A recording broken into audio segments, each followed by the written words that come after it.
This is a Cougar News election special, Decision 2008, with your hosts, Michael Bocelli and Lacey Ehrlich, and coverage of all the day's races from across the Santa Clarita Valley. Right now we're going to go to Prop 5, the nonviolent drug offenses, sentencing, parole, and rehabilitation, the initiative statute. It allocates $460 million annually. We got some results there on Proposition 5. Right now, we're at 35% yes and 66% no, again with 3.7%, almost 4% of the precincts reporting.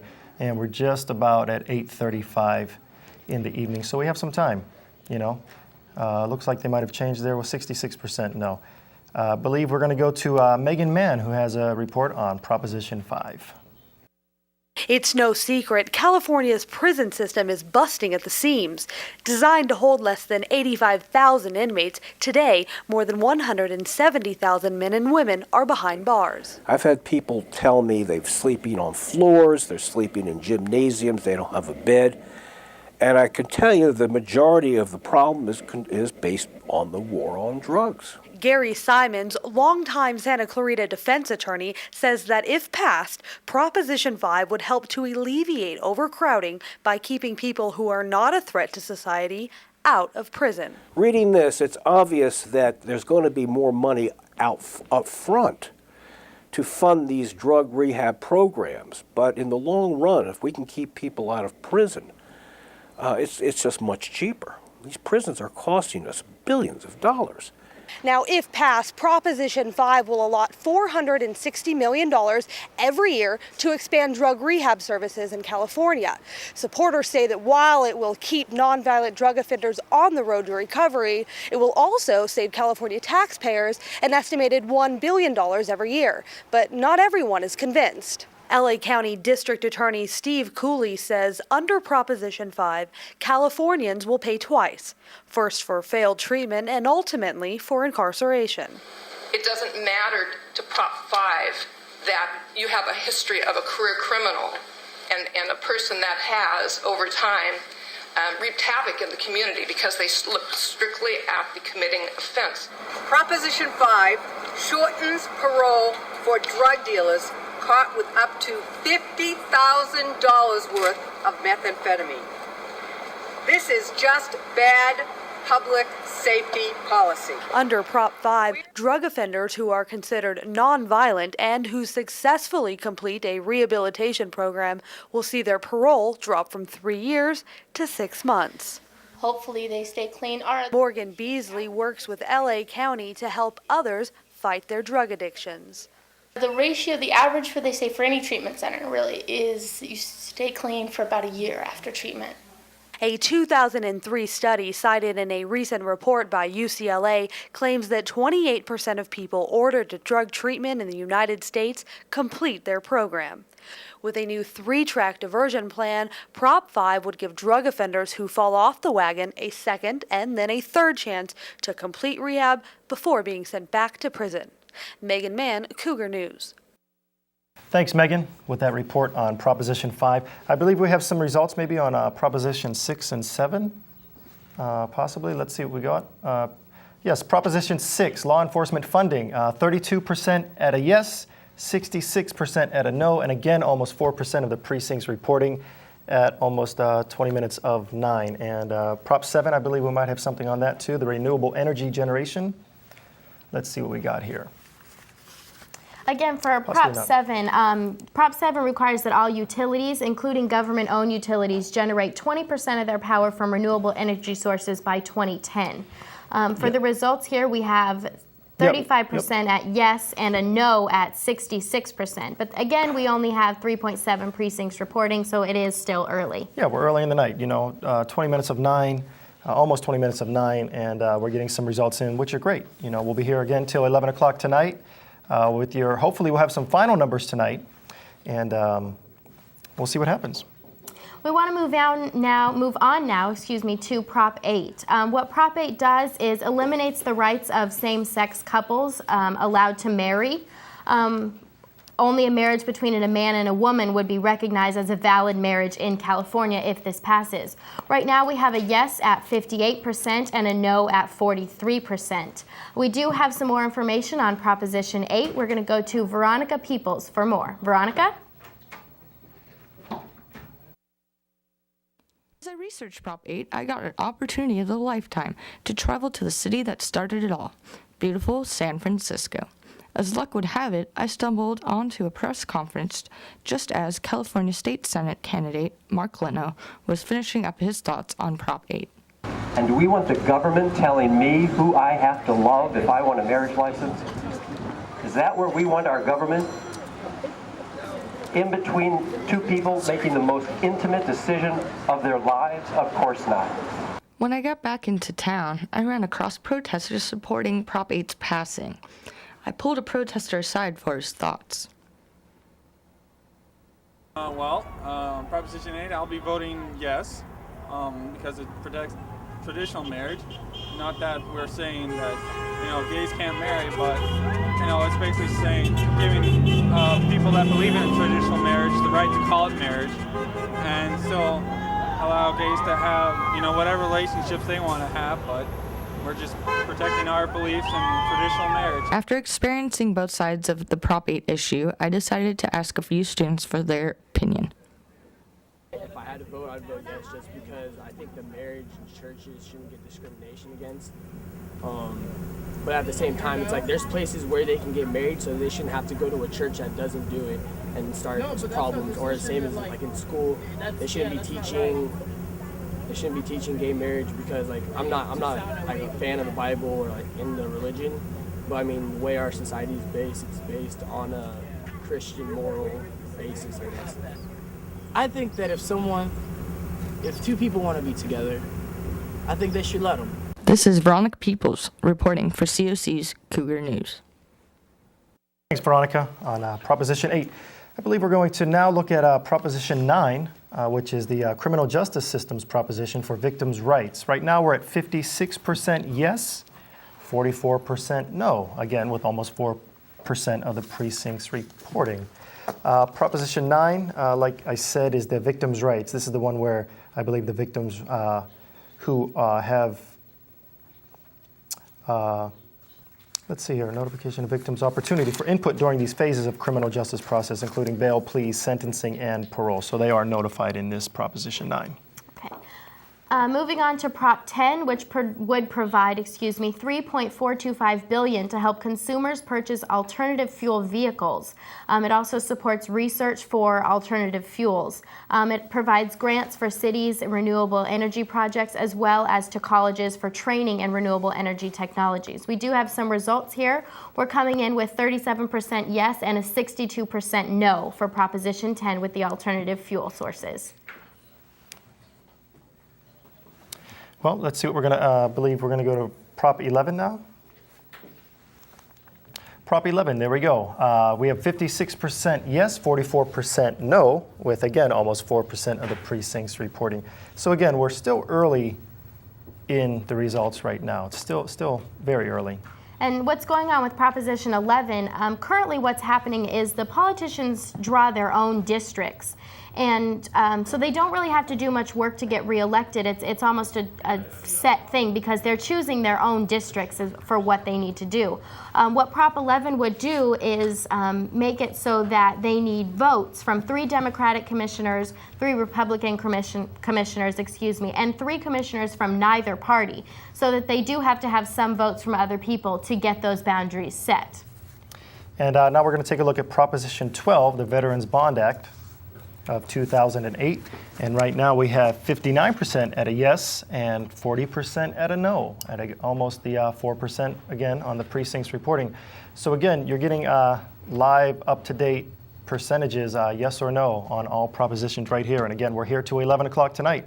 And with the Veterans Bond Act, it requires that we take out some bonds from the government, which would be used to help veterans of the armed forces buy homes, whether it be a mobile home, and some farms would be used for that money. It would not cost the people any more money. That money would be repaid by the veterans on a monthly basis to repay that deficit of those bonds. And we'll take a break right now and get up, grab something to drink, and I believe when we come back, we're going to be sitting down. Kelly will be sitting down with Paul Bond. Paul Bond is an adjunct professor at College of the Canyons. He teaches journalism, so we're looking forward to hear from him. We'll be right back.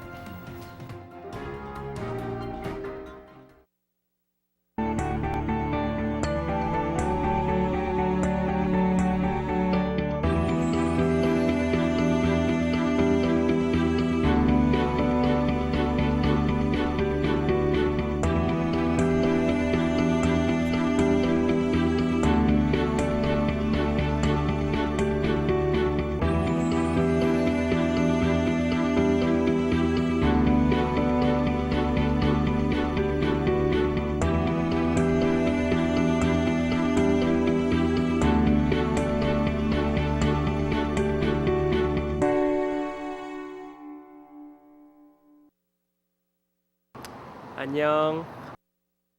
konnichiwa. 아이보안. Hey, Brill. Salam. Bonjour. Namaste. Привет. Zdravo. Привет.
Cougar News Election Special, Decision 2008. Here again, Michael Bocelli and Lacey Ehrlich.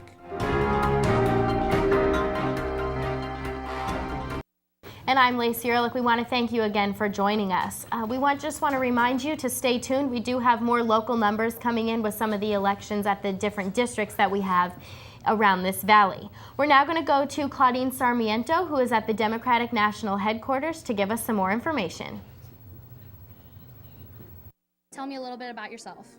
I'm the co-manager here of the headquarters, and I'm also the recording secretary of the Democratic Alliance for Action.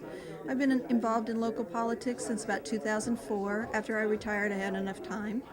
And I'm also a member for the LA County Central Committee of the Democratic Party. And that's pretty much it. Okay, and tell me about the campaigning process here. What sort of things have you been involved in? Well, because of the McCain-Feingold, it gets a little tricky, and there's not much that we can do for the national candidate. So we've been primarily involved with the state Senate race for the 17th district, Hannah Beth Jackson, and we've also been doing a lot of calling for Carol Lutness, who's in the running for the 38th Assembly District. Okay, well, with just maybe less than a few minutes away, the polls in California are going to close. How does it feel to finally be done with the work? It's kind of strange. We're really excited. We really want to see how things like Proposition 8, how that turns out, and Hannah Beth and Laird Carroll and other candidates. But it's going to be kind of odd not to come here tomorrow morning and to sleep. Okay, and tell me a little bit about Prop 8. I know Democratic headquarters is big on no on Prop 8. Right. We really feel it's a question of civil rights. I was at a meeting one time and a gentleman got up and said, you know, if we were talking about any other minority and their civil rights, we wouldn't even be having a discussion. It would just be, it has to be. People have to have their civil rights. And I think if people were truthful, that every family has gay members and they deserve the same rights as other people. Okay, and one last thing. I know whatever happens today, what are you going to do tomorrow? Sleep, seriously. Okay, well, back to you guys in the studio. Thank you. Thanks, Claudine. Right now we have Kelly Nish here with Paul Bond, who is the business editor at The Hollywood Reporter, as well as a journalism professor at College of the Canyons. Kelly? Thanks, Lacey. Yes, as you just said, business editor at Hollywood Reporter and professor at COC. So I have a couple questions for you. Sure. How did media bias affect the race? It affected it. It did. Yes, to deny it would be to discount the effect that the media has. And the media definitely favored Barack Obama, and it was probably worth a couple of points to him. Right. It's hard to quantify how many points, but yeah, the media definitely leans left. When I say media, I'm talking about the mainstream media, CBS, NBC, ABC, New York Times, the LA Times. They definitely lean left, and they definitely supported Barack Obama. Right, right. How do you think it affected the treatment, or how was the treatment of candidates? Was it fair, unfair? What do you think? Well, you got to say it was unfair. Definitely, yeah. I mean, the best example, the easiest example, I guess, would be Joe the plumber. Yeah. This guy emerged out of nowhere. Right. And all of a sudden, the media delved into this guy's life like it was so meaningful. Right. And, you talk about Barack Obama's, past associations. The media had no interest in those. Yeah. But, of course, they had all this interest in Joe the plumber. Yeah. Just because he asked Barack Obama a question Right. that led to an embarrassing answer. Yeah. And I was watching some ridiculous thing on CNN the other day where the CNN anchor was interviewing Joe the plumber, and it was about taxation. It was about taxation policy. And they're asking Joe, this guy was asking Joe the plumber about taxation, and then all of a sudden he delves into, but you don't have a plumber's license, and you owe money to some local hospital, and you owe some back taxes. Right. And all this stuff we're supposed to think is relevant to the discussion on taxation. Right. And it's not It's relevant. not, yeah. It's irrelevant.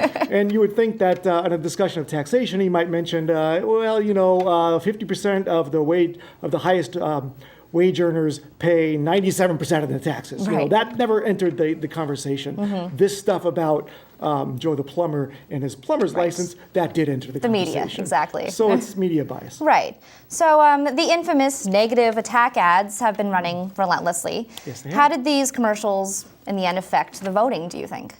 Well, they always affect the voting because they're effective ads. Exactly.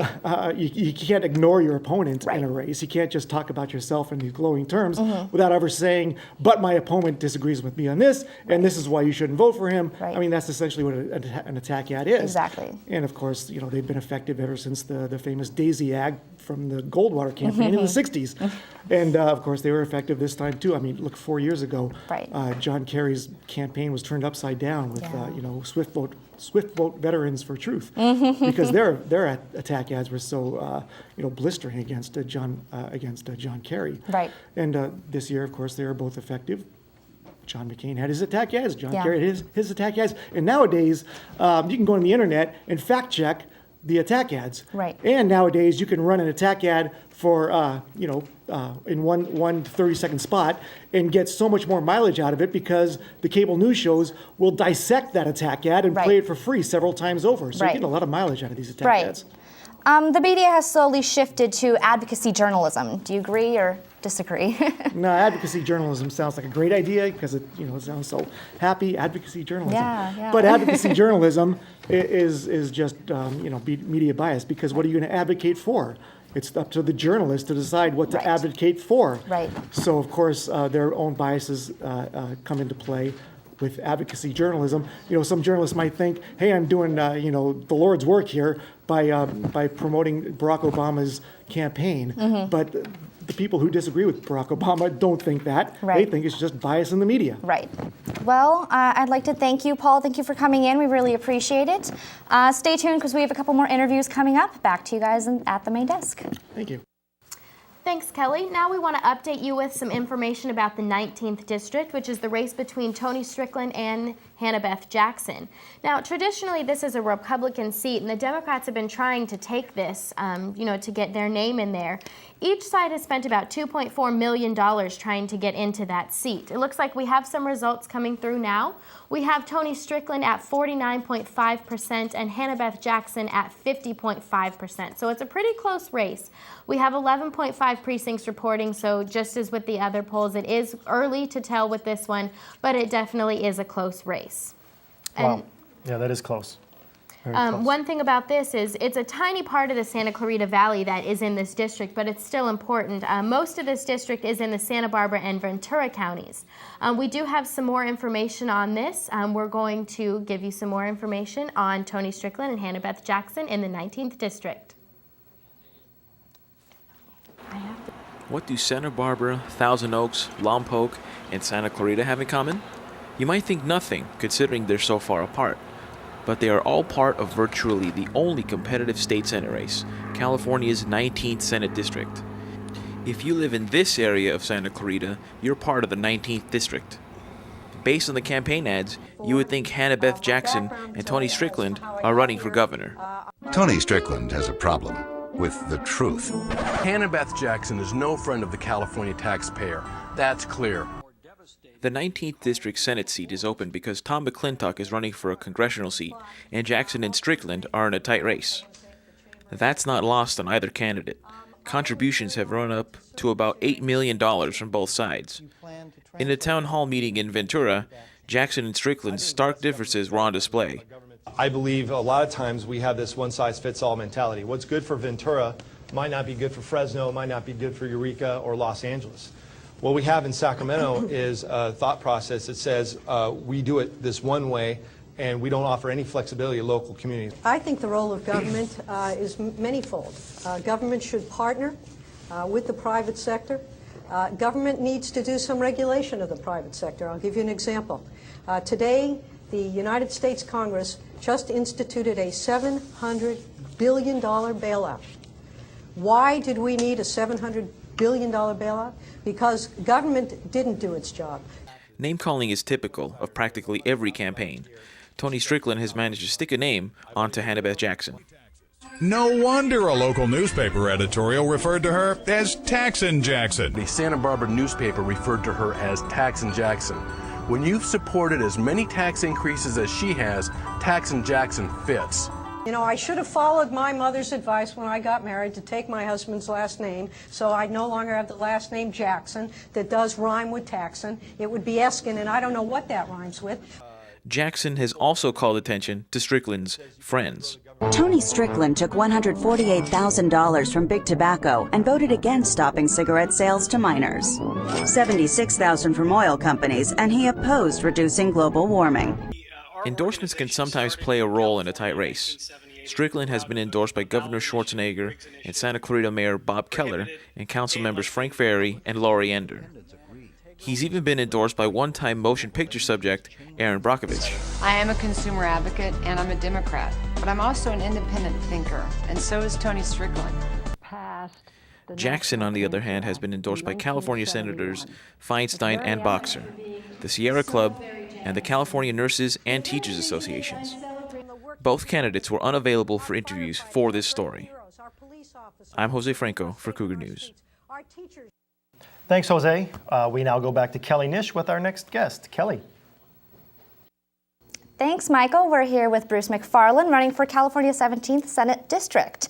So I have a few questions for you. How did it feel to see your name on the ballot this morning? Well, I did see it on the sample ballot, but when I actually put the little punch the hole ink and thing in there, and the ink was in the little spot where it was supposed to be, that was pretty nice. Yeah, I bet it's a big accomplishment. It's a thrill. It is. So what are some of your goals for state senate? Well, first I have to win. Right. And that's going to take some coattails of Obama and a couple other people. Carol Lutness ran a great campaign in Santa Clarita in the 38th Assembly District, and Linda K. Jones has run a really good campaign out in the Antelope Valley in the 36th Assembly District. Okay.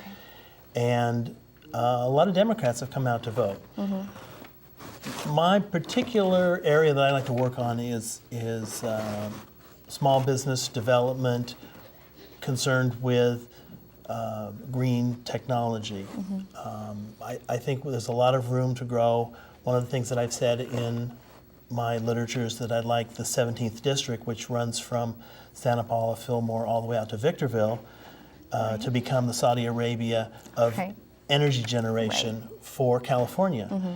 Between wind and solar, we could generate a lot of electricity. Definitely. There's a great workforce, so we have people that need to be put to work, pay for their houses. Yes. And so I'd like to work on things like that and support the other legislators who are interested in solving healthcare and education problems. And being a Democrat, I won't vote no on everything the way the Republicans have sworn they're going to do. Right. So that's my emphasis. Well, thank you. You know, we don't have any results in right now, but what are your thoughts? What are you? Big blue wave. Yeah. Hoping for the big blue wave. I bet, yeah. Yeah. And my district is only 2.3% difference between Dems and Republicans. Right. So we're under. And that's changed a lot. So if all those Democrats come out and all the people who came out to vote for Obama, which I'm sure a lot of people wanted to say, yeah, I voted for Obama. Right, and we just got our results in, and he's our president. So yeah, I think that who knows? Yeah. I don't know whether it would surprise me or George Runner more. Right, yeah. Well, thank you. I really appreciate you coming in, and good luck. Thank you so much. Stay tuned. We have a couple more interviews coming up. Back to you guys on the main desk. You know, before you go, I just have one quick question for you. You mentioned green technology. Could you elaborate a little bit more on that and let us know what your plans are to actually get that into action? Well, I'd like to do public-private partnerships. I'd like to have universities work on research and development. Part of the problem with the energy generation in green technology is that it's just on the verge of becoming efficient compared to the price of using oil to generate energy.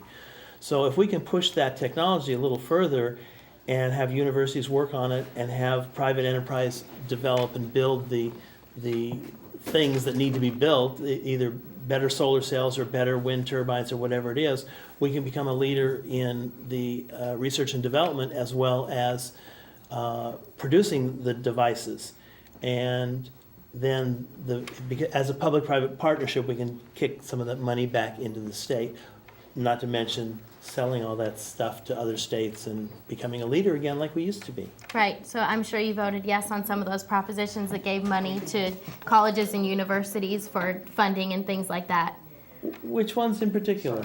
There's one, the number off the top of my head, but there's one that gives money to colleges and universities for funding in environmental technology. If it's 10, I didn't vote for it. If it's 7, I didn't vote for it. Okay, well, thank you very much. For other reasons, because I thought they were too costly and too much money going in the wrong direction. Not necessarily because it didn't go for funding for environmental reasons. Exactly. Okay. Exactly. Great, thank you so much. Thank you. Thank you.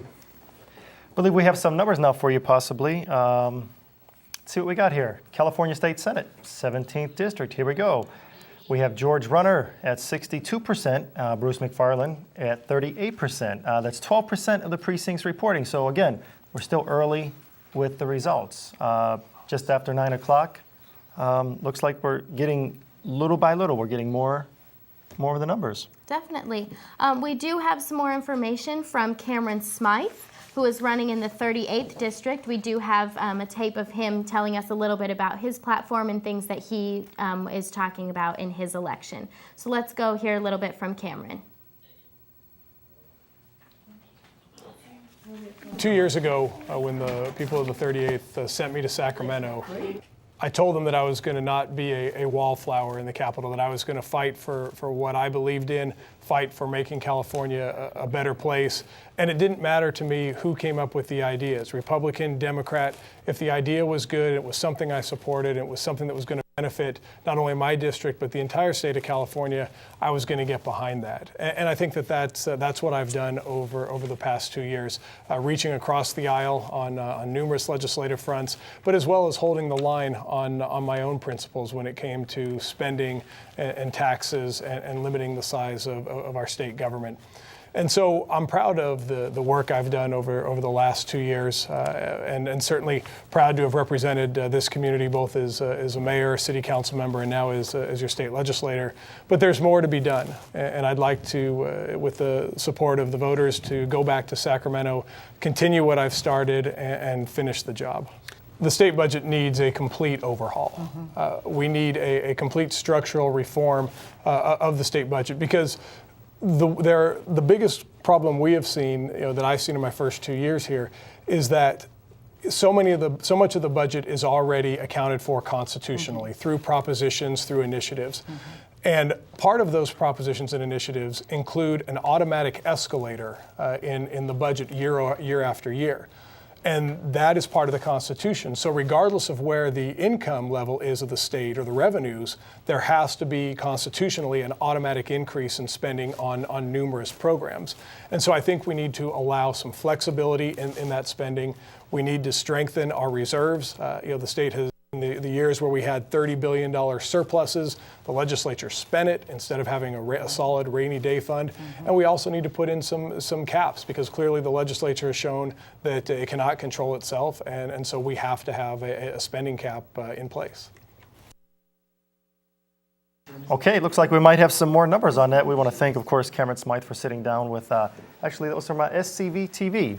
The numbers we have: California State Assembly, 38th District, we have Cameron Smythe at 61%, Carol Lutness at 39%, and that's 18% of the precincts reporting. And again, still a little bit early in the precincts. So again, we want to thank SCV TV, again COC, the Academy of the Canyons, and West Ranch High School for helping us out tonight.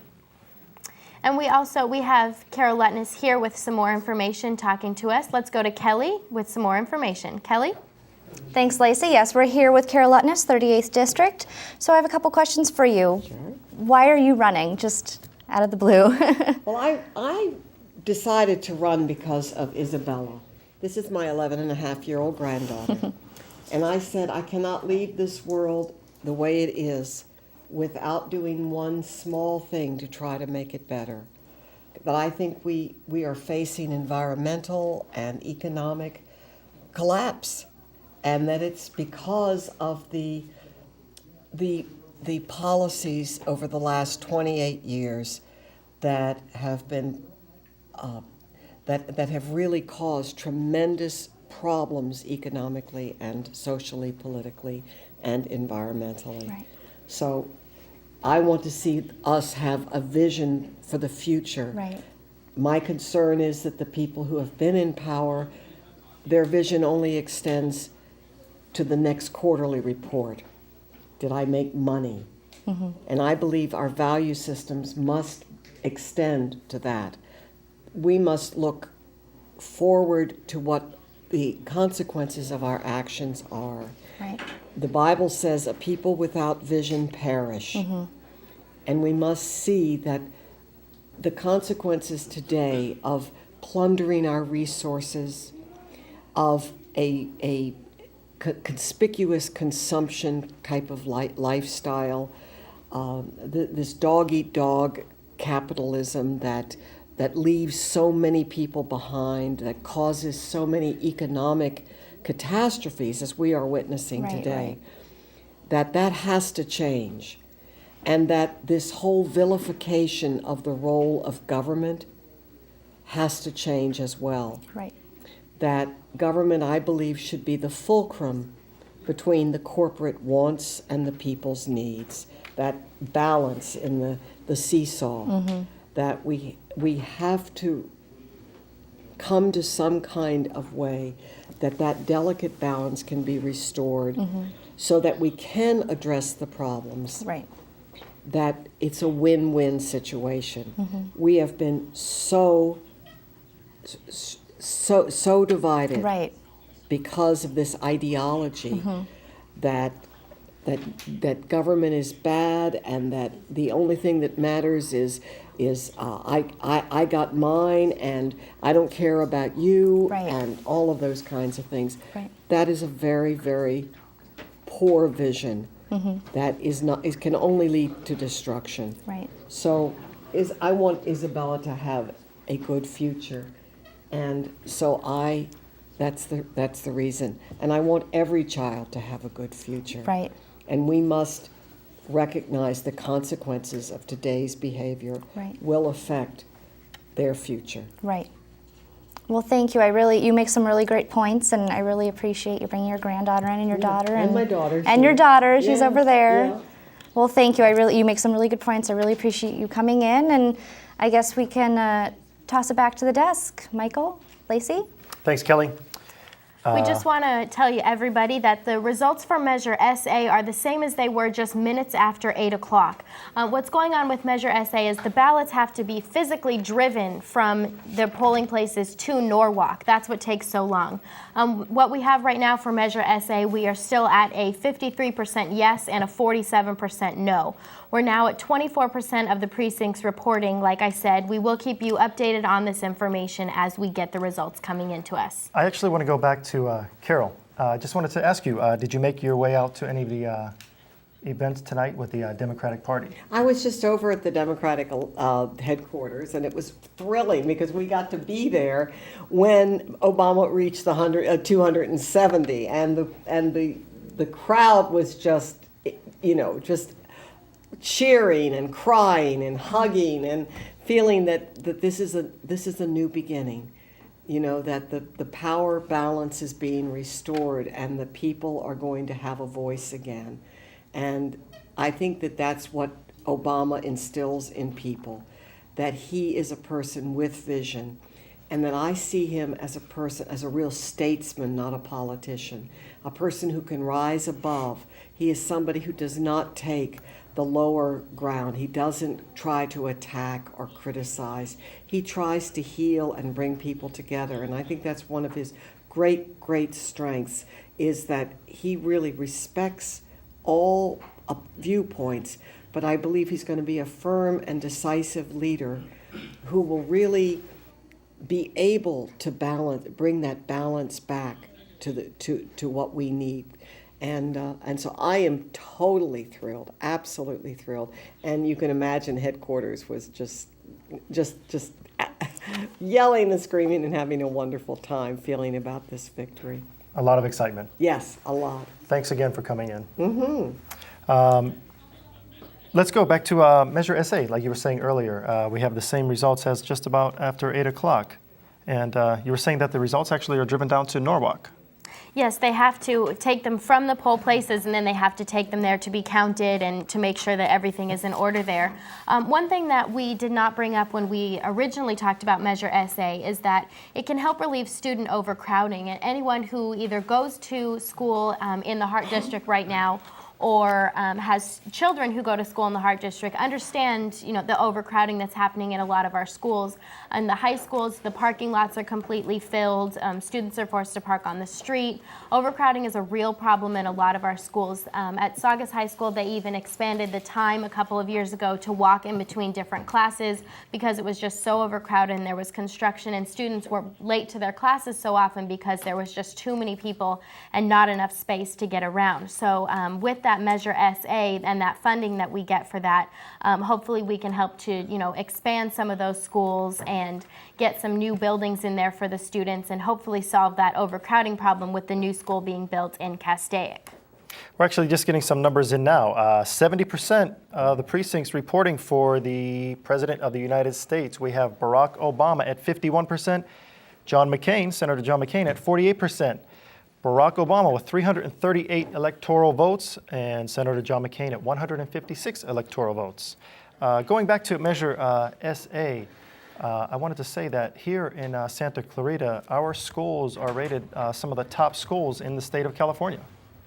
Right. It's incredible. Unfortunately, if the overcrowding continues to be a problem, with the teacher-to-student ratio, we can't necessarily guarantee those numbers still because we're not getting that one-on-one with the students that we would normally. So those numbers may drop if we don't fix this overcrowding problem that we have going on in this valley. And we're actually going to go out to the GOP party right now with one of our reporters who are out there, Nanor Corey. Hello, I'm Nanor Corey, and we're here at the Republican headquarters. I'm standing here with a volunteer. What's your name? Jacob Smelser. And what's your role been in this campaign? I make phone calls and talk with other voters and that kind of stuff. How did you get involved in this job? We came here because our friends were coming here, and that's about it. Do you think it's important for young people to vote? Yes. Because it's important because we need more votes for Republicans and that kind of stuff. What do you think of the results tonight? I'm not proud of them. I don't like Obama. I like McCain. I like his decisions. I didn't like Obama's decisions. Will we be seeing you volunteering at the next elections? Yes. Well, there you go. That's one volunteer there for you. We'll send it back to you in the studios. Now that we are, going along the same lines as Measure SA, we do have some guests here who are talking to us about that measure. We're going to go over to Kelly Nish with some more information about Measure SA. Kelly? Thanks, Lacey. We're here with Bruce Fortine, COC Board of Trustees, and Gloria Mercado Fortine, Hart District Governing Board member. I have some questions for you guys. Gloria, as you stated, one of your top priorities as a board member is to build a high school in Castaic and complete modernization of all schools. How can Measure SA make this possible? Well, Measure SA is the vehicle that's going to help us make that a reality. Right. We need a school in Castaic. As you've said, that we are facing overcrowded situation at Valencia High School and West Ranch High School. And so to alleviate that overcrowded situation, we need to build a school for in the Castaic area. And right now, I know that there's very little growth because of the economy. We're not seeing a lot of development, but that will come back. Our economy will come back, and the housing will continue to be built, and so we will have growth. Right. And so we need that, and as well as if we don't pass Measure SA, we won't be able to build that high school, and we will not be able to finish modernization projects that we have going on now, and modernization projects at Hart High School, Clarita Junior High, and Sierra Vista Junior High. They are all some of our oldest campuses. So right now we're in phase 1, but to actually finish the modernization projects, we need to pass Measure SA. Right. Bruce, what are your thoughts on the Hart District Parents for Reform group who initially opposed SA, but then withdrew their decision and are now for it? Well, in any election, you can always have differences of opinion. Right. And in this case, I think that's what started with the reform group.